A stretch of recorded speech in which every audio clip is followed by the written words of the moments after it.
Hello and welcome. My name is Vanessa Ortali. I am the founder of the Ladies Community and Heart and Mind Talks. And today on the One Summit, I am bringing you Katie Crewe. She is a social media influencer and fitness expert and trainer. And so today we're going to be chatting about her purpose, how she found her purpose in this industry, and how what she teaches through her physical fitness and her coaching, how she helps people tune into themselves and tune into their purpose to live happier lives. So welcome, Katie. Thank you for being here. Thank you so much for having me. I'm excited. Yeah, me too. I mean, the thing I love about these interviews and when we interview social media influencers like yourself is we see a certain, image on social media, and you're really good at being transparent and very authentic. But I love having these interviews to ask those questions and to find out, how did you get to where you are? So I'd love to actually start with your purpose. And how did you come into the fitness industry and start building this empire that you've created? So it sort of started off by accident. When I first got into fitness, it was very much an endeavor to change my body physically. I sort of started noticing some changes that happen when you get older. When you turn 21 and you notice your glutes are going south, it's like, how is this happening so early? What's happening? So yeah, it definitely started as more of it wasn't very deep, I guess. It was quite physically focused. And then Do you think it came from a healthy place or a curiosity place, like, oh, let me do this? Or did you feel like it was coming from a place of insecurity, or even I've heard a lot of people it coming from a place of, an unhealthy mind pattern of like, oh my gosh, this looks awful. Like I have to do something about it. I think it was partially that. I wouldn't say it came from a very good place. Honestly, It definitely wasn't like, I would like to improve my bone density and look after myself in the future. It was like, oh, I would like to look a little bit better and I'm a little bit insecure. And also fitness has always been something that was really pushed by my family. I grew up playing sports. I remember being in university and I really sort of let a lot of things go. I'm not the best at balance. I really go 100% into things when I want to accomplish something. And so in university, I was really focused on getting good grades, and I totally let all of that stuff slide. And so I think part of it was also embarrassment of how bad my physical fitness had gotten. So I'm always running late. So I was sprinting to the bus one day and I was completely winded, just running from the car to the bus stop. I was like, this is awful. Like I used to play competitive soccer. How did this happen? So it was a bit of that, and it was a bit of feeling badly about myself. Neither are particularly positive. It wasn't like it was mostly, like negatively focused, but I did notice physical changes when I started getting into fitness. Obviously I was quite intimidated at the beginning. I hid in the group exercise room. I did classes with my dad. It's very cute. That is cute. What classes would he do? Body attack classes, but body pump class. I actually ended up becoming a body attack instructor a couple of years after that because that's where my passion started. But it really did become more than that pretty quickly. Like the physical changes were cool, and I would say that I didn't always have the healthiest relationship with myself and my body. And it has definitely improved over time. And I think a lot of that is through fitness and changing my mindset, and some of it's aging, which isn't so bad. It's actually sort of lovely. Yeah, and so I found through the course of doing this that, wow, I love strength training. I'd always been really, really intimidated to do it because I had really, really skinny arms and legs, and I was always mocked for being so small. Like people, my sister especially, would get me to like flex my biceps and then squish it because there was absolutely nothing there. They thought it was very funny. And the same with like, just being very thin. And so I just thought this was not going to be for me. It's not going to be something that I'm good at. And as much as it's nice to reward hard work and you can accomplish things, sometimes you count yourself out. You're like, well, I'm not going to be good at this, and that's going to damage my ego, so forget it. So I discovered that I love strength training, and it was such a it was so empowering and such a good example for me of how when you work at something, even if you're maybe not naturally inclined for it, that you can accomplish it. And again, that seems so obvious, but it really has had a lot of carryover into my real life, with realizing that when you dedicate yourself to things, even when you don't initially think that you can do it, that you can. And I think that that's sort of where my real passion for it started. It was when I realized, wow, this has so much carryover into your confidence and feeling amazing. And it's okay to take up space and be bigger and feel powerful. And I don't need to kind of shrink as a woman and as somebody who's struggle with being like a little bit agreeable and like, okay, guys, you know, it was just been such an amazing experience for me. And yeah, I guess I just really felt compelled to share that with people. So I started documenting I think I'm finally getting to the initial question. So I think I started documenting. Okay, this has all been good. Okay. My journey online, so through Instagram, and I had gone back to nutrition school in this time, and so some of this was to get business. Being a more passive person who wasn't so comfortable, I was like, okay, this is a good first step to me for me to get more comfortable. I can put myself out there, and you know, social media has really become like a business card that you constantly update, or a portfolio. You know, like people get a real sense of who you are and what you're about, and then they can choose whether they want to buy into you and what you're saying, what you're selling, what you're presenting. And I liked that a lot, because not everyone's for everyone, but if you're somebody who this is interesting to, and you know, I thought that that's fantastic. And I built a community for myself, and I was really surprised at how it happened. Definitely was not like an intention to go and become a social media person. Like, as someone who's quite private about my personal life, it was not something I was the most comfortable with. But yeah, it's been really, really wonderful, and I have such positive, awesome people generally. And yeah, some of my very best friends I've met on there. So it's been really fantastic. So cool. So when did you start your social media promotion initially? 2000. Good question. 6 years ago? Okay, 7 years cool. ago? 6 years ago? Pretty early. Yeah. And in Instagram, it's definitely evolved and changed over time. It was a lot more food focused at the beginning, and then became a lot more fitness focused when that became an even larger part of my life. I think near the beginning, I was using exercise. It was empowering, but it was a little bit more focused on me changing my physical body. And as it continued to evolve and become something more for me, I started posting even more about that. I got even more education. I'm really big into learning as much as you can, and finding really intelligent people in the industry, and going for, you know, continuing education. And so as I learned more, and I was excited to share that, it sort of became focused on that even more, and became something that was more and more viable financially. So when I first started, it was definitely to get one-on-one clients who I really, really do enjoy working with, because there's nothing like personal interaction. But it just became more feasible the more people that you get, where you can launch more general things, which there's downsides because you don't have the same personalization, but you can reach such a wide audience. And with so many not so positive influences out there in the fitness space, there's some not so wonderful messaging that gets spread around. And I'd say like that's the majority of it. It is really cool to be able to carve out a space being positive, but also offering a bit of an alternative viewpoint that's a little bit more positive, and like encouraging of different types of bodies, etc. Yeah. Can we talk about that a little bit more? What do you want people to know that you stand for in your message?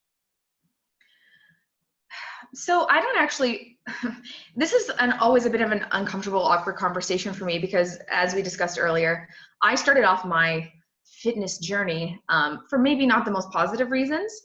And then it evolved and became something much more important to me.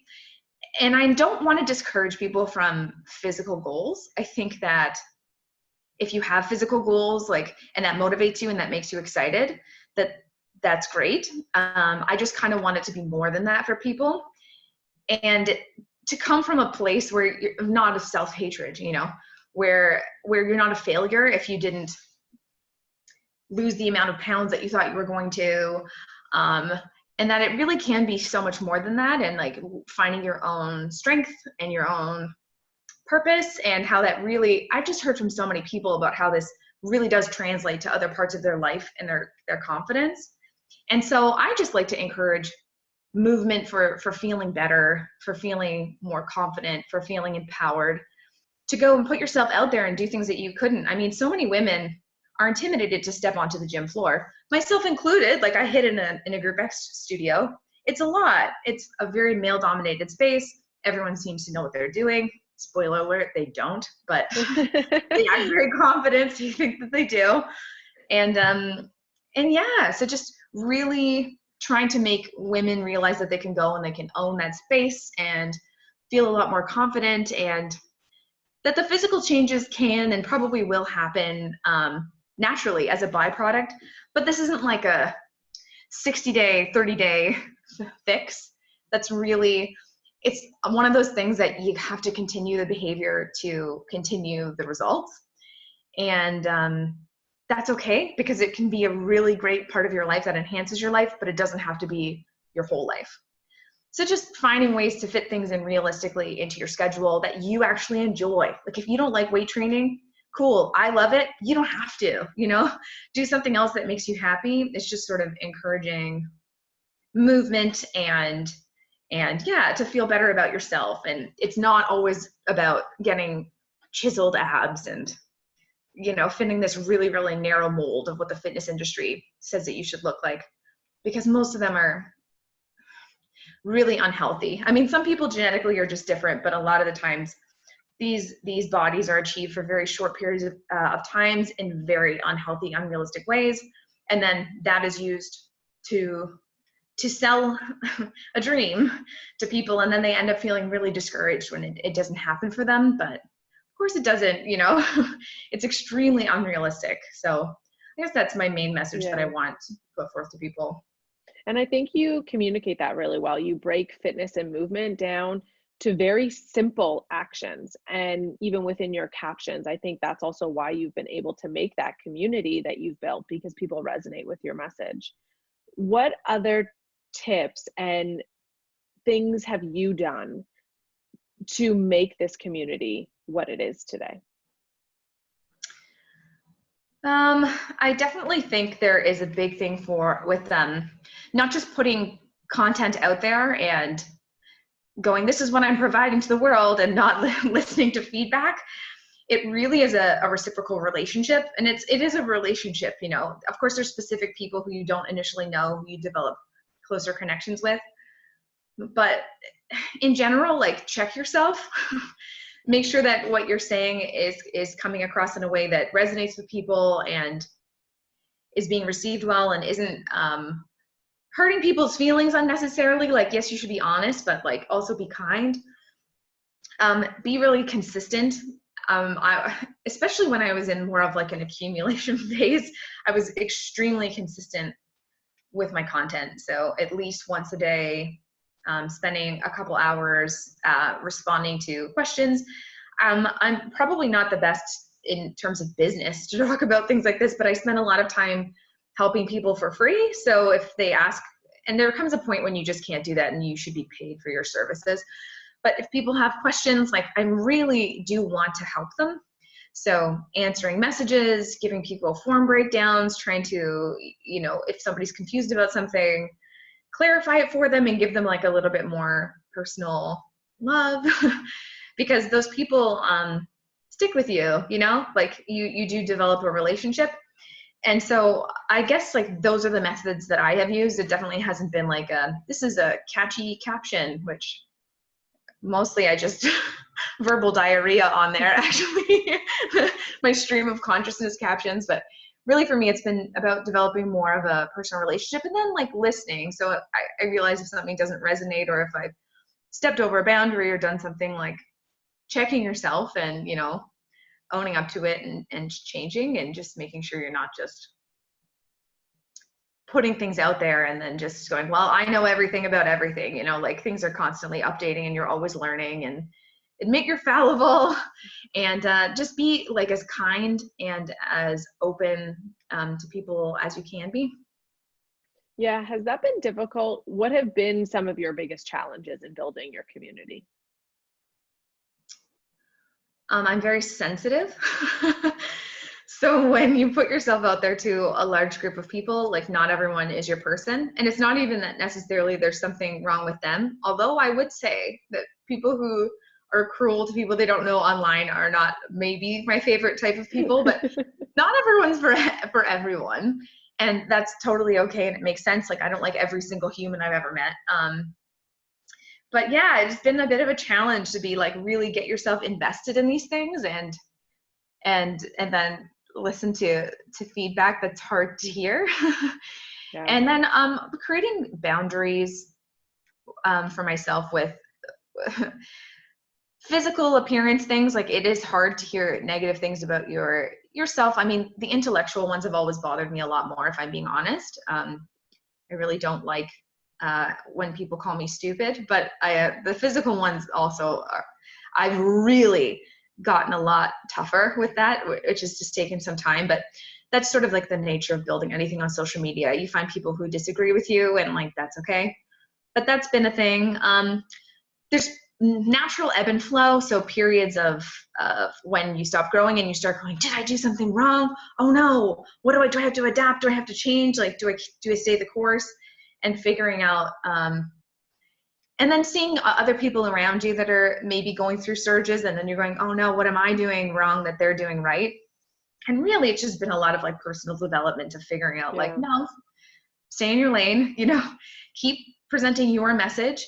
And really like, it can get tempting. It's not clickbait essentially, but it's sort of like the Instagram equivalent of clickbait, to do things that you know are going to get more attention. And I know this is definitely an issue with some women face with how they want to use their bodies, because you can definitely get attention to that. And the argument can be, okay, but if you have a really positive message and you're using it in a certain way, is that ultimately negative? That you're using it that way? And really, so for me, it's been about finding where my personal boundaries lie and making sure that I always feel happy and okay within myself with how I choose to present myself. And of course, I've messed up from time to time, but just sort of always trying to find my way back to make sure that I'm not sort of compromising my personal values or morals for more eyeballs. You know? Yeah, I feel like that would be huge in the fitness industry too, because it is your body. So if you're sharing more of your body, it's like, look what I've done, kind of. You know what I mean? So I can get that. Totally. And you see, yeah, it just becomes this moral thing of you deciding what your message is and if that resonates with you. You notice it's very obvious, even just with changing your outfit, if you were to post the same video, about the difference in clicks and views that you get. And it's the same with them. It's crazy. And it's the same with them presenting yourself. So I made a personal policy where I don't share physical, maybe I'll change my mind on this. I don't share physical transformation photos of clients to help my sales. And they really help your sales. Like they really, really, really help your sales, because that's what sells. You yourself are your own business card. Yeah, exactly. But also that, and from my experience of working with people and working with people one-on-one, some people's bodies respond very readily. They have great genetic makeup. Maybe they have like life circumstances that enable them to be very consistent with things, whatever. Some people's bodies are very cooperative and others aren't. And they really struggle. And it's not that they're not trying. And I've just always had a bit of a problem feeling like I was promising something to people and then making them feel like a failure. And also because I really do want to push the physical performance aspects of things. A lot of times I'll get messages from people saying like, yes, this is my physical transformation and I do look different, but I also don't really weigh that much less. I used to be so fixated on the scale, but my body has just changed so much, and I'm stronger in my squats and my deadlifts. I can do a pull-up, you know, and I feel so much more confident. And now I'm not so fixated on the scale. And that to me, like those messages mean so much more than what that photo shows, you know, Yeah. which a lot of the time, like if you give people any general program, especially if they're untrained, your body can change quickly. And you diet them, especially extremely. Most people can diet for a short period of time, no problem. You know, it's the sustaining that behavior long term that is impossible, almost impossible for people. You can show great results, but is that honest? Is that really showing the real picture of what happened? No. And Mhm. so that's been something that, yeah, the line that I've drawn, which has been hard because some people, like, I am proud of them. And if you're Yeah. proud of your physical progress, like, good on you, you know, it's just, it's messy. It's a little kind of messy territory for me, but Yeah. yeah. I can understand that. I think you can hear in your voice how much you want to be of service and help others, and also be so real, and not coming in with the mindset piece is you don't want people to be so hard on themselves, and you want Right. it to be like an enjoyable journey of connection with themselves and their bodies, not Mm-hmm. about, what they look like, which is Mm-hmm. great. Yeah. Yeah, How totally. did you know that you had a business and that this was something you wanted to continue with? Hmm. How did I know? I think it was sadly more numbers based. So I Mhm. realized that I had a good number of eyeballs. And then when I haven't really sold a lot of things. Like I don't promote a lot of stuff on my page, but it's realizing when you do, how many people buy into it.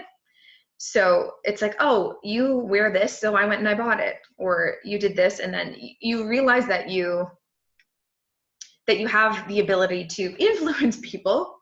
Hence Mhm. influencer. Um, Yeah.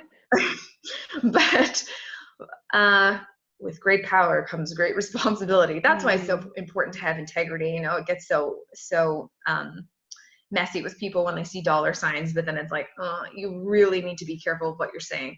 But I guess like that was a lot of it. It was realizing, and you don't even need to have a lot though. Like honestly, you don't, because even earlier on, when you notice you just post about your services and people are inquiring like crazy, and you're not having to like chase after them. It's like, oh, okay, like this is a viable thing. I'm able to get clients pretty easily without a lot of effort of, like cold calling, trying to approach people at a gym, all those really uncomfortable things. So I really think there are actually a lot of people with really large accounts that have really poor, what's the word I'm looking for? Um, Engagement or Engagement too. Yeah. Like mm.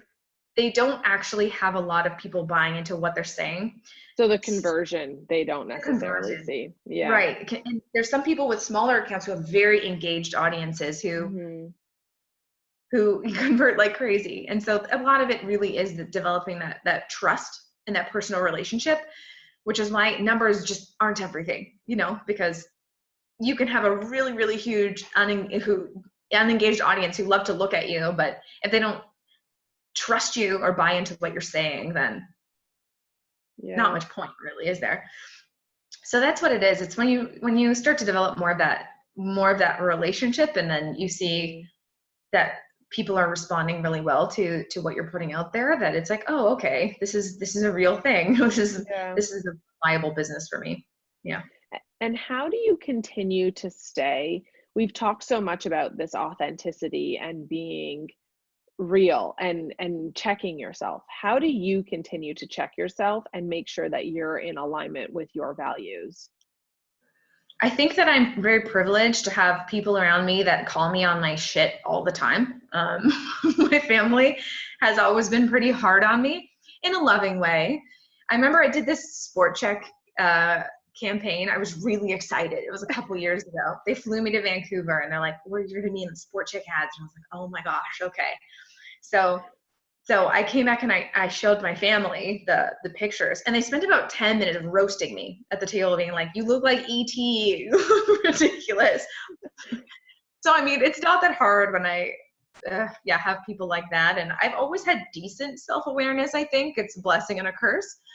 But I really think that that's important, is like surrounding yourself with people who are very, very honest with you. And I have like some really kind friends who are so supportive and sweet, but I don't rely on them to give me honest feedback because I know that they're not going to be harsh because they're worried about hurting my feelings, but like I want harshness, you know? And then, you know, you get a feeling in your gut, or at least I do. I think a lot of people do, when something may be doing well, but you just don't feel like happy about it. And you don't feel, I feel a little hollow or a little empty, you know, like I know, so when I post certain things that have taken me, this is like very small scale, I guess, but certain things that have taken me many hours, say a post that takes me like 8 hours. Sure, maybe I could have taken a picture that was like very like more attractive and done better, and it would have got better likes, but even posting the stuff that makes me feel better has more payoff. So if I post something that is very educational, you know, you get more emails inquiring about services, you get more people. And then, so even if it doesn't do as well, like you really are establishing that trust, and people start to believe that you know what you're talking about, which I think I do. So, Yeah. it's nice too. It is nice in that sort of reward system. But yeah, I usually know in my gut if I've done something that, not that I've done anything really bad, but you know, like when it just doesn't sit really nicely with me. Like I Yeah. used to be sponsored by a supplement company early on, and I really liked the products. But as it went along, because I believe supplements are such a small part of your success, it's really like your diet, your consistency with exercise and doing a decent routine, and your sleep. And those other things are 1,000 times more important than something like that it can be. And yes, it can be convenient. And yes, I enjoy taking them. But like, is this really a message that I want to be giving to people? Is this how I really want to be like using my voice? And then I decided, no, it's not. I don't feel like wonderful about this. It makes me feel a little bit icky. And I like the people that that work at the company, but it's just not sitting well with me. So then I stopped doing it. So, I mean, that kind of stuff. Sometimes it takes a little bit to figure it out, but eventually you do. Yeah. And I'm sure it adapts and changes, like you've said, over Yeah. time. You mentioned sleep, food, fitness. What are some ways that if people aren't feeling connected to their body and they do have body goals right now for healthy reasons, you know, maybe they're heavier Mhm. or they just don't feel good, what are some steps that people can take today to get them and start moving them on that path? Yeah, people very often go to extreme measures quickly because they think, okay, what do you think about a keto diet if I want to lose a couple pounds? It's like, well, maybe that would work for you. And it does work for some people. But ultimately, it's like make tiny, small adjustments to your life and then have those build upon each other. People are different. Certain people do really well with more extreme changes. They need that to feel more excited. They need to see more initial fast progress to stay consistent, but a lot of the time it really is about smaller adjustments. People really underestimate the importance of NEAT, which is non-exercise activity thermogenesis, or basically the energy that you're expending, the calories that you're burning, not, physically exercising, but just walking around, taking the stairs, you know, walking your dog, getting up more often to grab water from the kitchen. That stuff adds up a lot. And oftentimes when people cut their calories, especially, it's one of the most, and they think like, I've started eating less, how come I'm not losing weight? In general, it's because that activity goes down a lot. And they start to assume like, I need to exercise like crazy now. It's like, no, you just need to make sure you're generally more active. So things like that are huge. And if this makes you feel obsessive, don't do it. But I really like looking at a step counter. So trying to like reach a step goal is a really positive thing, because it's easier to fit into your life than, for a lot of people, than like dedicating a lot of time to the gym. Small diet changes, like not having as many liquid calories, like reducing snacking that you're doing, like bored eating. A lot of it's just like habits based, and those small changes really, really do add up. And if you are embarking on a training program, a workout regimen, do something you actually like and can be consistent with. Classes can be really great at the beginning because it can be intimidating to go into a gym. And it's a set time all the time, and there's a social component as well. I think that's why things like CrossFit do super well. It's the like set class times and the accountability from other people around. So that can be really good, and making sure that you're doing it on a schedule that's realistic for you. So a lot of people will say, how many days a week do you train? It's like, well, like 6, but also this is my job Yeah. and my passion. Like, you don't have to do that. One of my most successful programs is a 3-day program. And I realize that when people put up programs, like, nobody has 3-day ones, but that's the vast majority of people. It's good to get to the gym 3 times a week, and it is. And you can see like absolutely fantastic progress. So don't set yourself up for failure by saying, I have to go 6 days, and then you go 3 days and you're like, oh wow, I suck, I did 50%. Say you're going to go 2 days or going to go 3 days, and then you've accomplished something and you feel better about yourself, you know? Yeah. So it really is like smaller tweaks, and sleeping, bedtime, like making sure you're getting as close to 8 hours as you can. It makes a huge difference with how, you know, like your hunger signals, you do tend to eat more when you're sleep deprived. You just feel so much better. When you are losing weight, they've shown preferentially more of that weight loss is fat when you're not sleep deprived. So you might still lose weight when you're sleep deprived, but more of it's going to be muscle tissue as well. So it just really is so important, and for so many other aspects of your health, of course. So that's a big one. That's a hard one. I know that's a really hard one. That's my favorite one. That's my favorite. I'm a big 8 to 9, like even sometimes 10-hour sleeper. That's amazing. Yeah, I'm like, I need my sleep. There's no ifs, ands, or buts about it. Yeah. When my husband's trying to, when he's like, well, we need to get up early and do this, I'm like, all right, then we have to go to bed early because I'm sacrificing sleep. And then I'm always like, be like LeBron. I think he sleeps like 10.5 hours a night because, you know, professional athletes, like, you need recovery. But anyways, it's extremely important. So that's good. Amazing. Yeah, no, I love how you make it so simple and you break it down so well. Even your exercises online, they're so easy to follow and they don't necessarily take a lot of time. So it makes it really easy to do daily, which is awesome. No, and thanks. Tell me more about, where do you see your business? What vision do you have moving forward? I'd like to, I guess, expand the number of people that I'm reaching with things. I've always had a hard time feeling like I'm pushing things on people. But I really think that when you have a positive message that you believe in, it's okay to do that, and like just continually reminding myself of that. So I guess continuing to expand in that area and just getting, putting out more in-depth information for people where there's like a counter to those, oh, but do I have to do this extreme restrictive diet? It's like, no, this is, you know, trying to get more positive information out there on a larger scale. So yeah, developing my own stuff. And then I still really have a love for in-person things.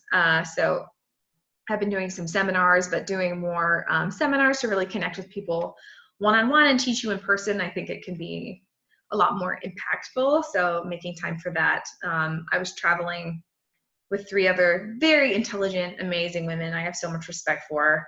So hopefully continuing to do seminar series with them, and then some stuff with myself, and yeah, just continuing to try and better myself and learn more to be the best influence that I can be. Yeah, that's awesome. What do people, being an influencer, how, you know, you put so much out there, but what don't people know about you, or what do you want to really share about you as a person? And what do you wish people knew about you that they don't always recognize you for? Oh gosh, I'm quite private actually. I really have a pretty defined boundary of what I share. I don't share much of my husband. I share a lot more of my cat. She insinuates herself, to be fair. But yeah, like I am a little private with certain feelings. I guess I could say what I wish I could do is have more open discussions. This kind of format I think is really fantastic for giving information, because you can express a lot more nuance. So something like talking about motivations earlier, and maybe having some physical goals being okay, and that perhaps even if you initially don't have the best motivations, but if you continue and implement these positive behaviors and reinforce these better thoughts to yourself, that it can become something very positive for you.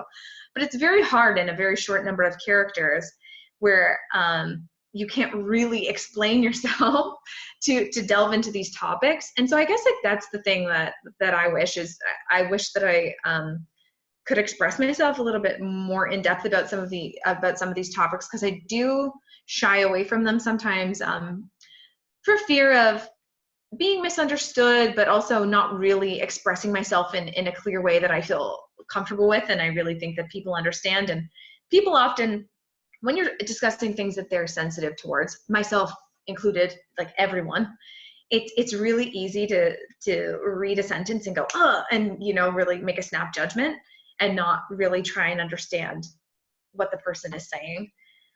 So I guess the intelligent thing to do would be to podcast or something like that, wouldn't it?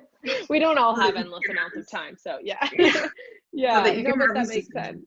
Yeah, because the English language can be so limiting, right? And when you have a discussion, they can also hear tonality, and I think the triggers is huge. I think you really hit that on the head there, because especially with fitness and body positivity, people have so many preconceived notions of what you might be saying and or how they feel about themselves that projects onto what you're saying. So half the time they're not even actually listening to what you're saying, because they already have, you know, what's going on through their head.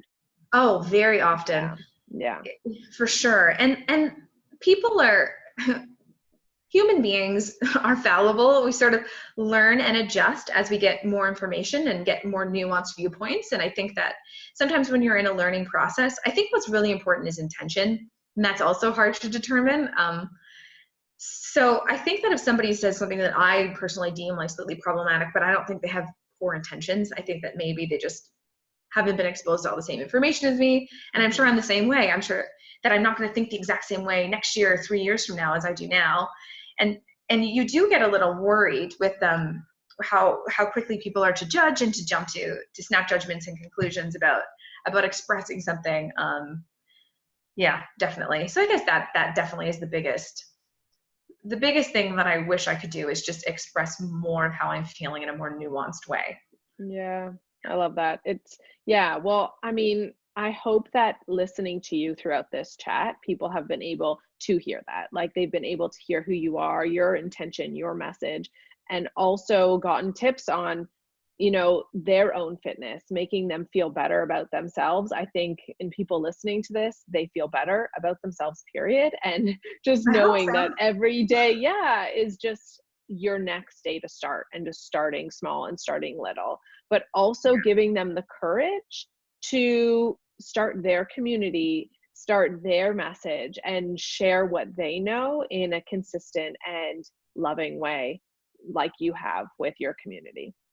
It has been such an incredibly humbling and positive experience for me to realize the impact that you can and do have on other people with your message. Just the number of people who have become trainers or, you know, been inspired in other ways that have impacted their lives, even at a small scale. You know, it can be significant. And I would definitely encourage anyone and everyone that has something that they like to share, even if it doesn't feel entirely serious. Like, for fitness for some seems frivolous, but it has been anything but for me. And I think just making sure that you're open and find your voice, and like, you do find your community of people who resonate with your message and who you're very important for. And so I definitely encourage everyone to go out and do that, and not be shy, like not be worried about presenting it, because you are going to find people.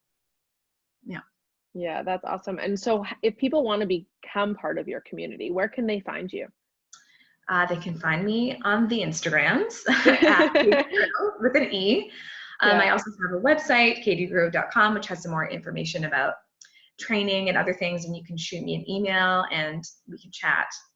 Yeah, those are the best places. That's so fun. Is there anything else you want to leave people with as we close up this conversation? I think I've said most of it. Yeah, I think you have too. Push yourself, get uncomfortable. We're all like very uncomfortable at the beginning, whether it's going into the gym and doing fitness things, or whether it's putting yourself out there with business things. It can feel extremely intimidating, but sometimes you just really have to close your eyes and do it and get uncomfortable. And the more you do it, the more experience you gain and the less scary it becomes. And if it's something that you want, it's never not going to be scary initially. So take those first steps, because the faster you can get comfortable, the better. Yeah. Yeah. Awesome. Cool. Well, thank you so much for listening. And Katie, thanks for taking the time to be here and taking the time to be consistent in building your community and sharing your message, because you're helping so many people to get in tune with their body and just to feel better about themselves, because fitness and the body can be so intimidating. And I really think you bring that down a notch to make it a lot more digestible for people. So thank you for everything that you do. Oh, thank you so very much. And this was Yeah. fun. Thanks. Awesome. Alrighty. Okay. Well, thanks so much for listening. Go out there, just move today, love your body, and know that you're just taking it one step at a time. Love you so much. We'll chat with you soon. Bye for now.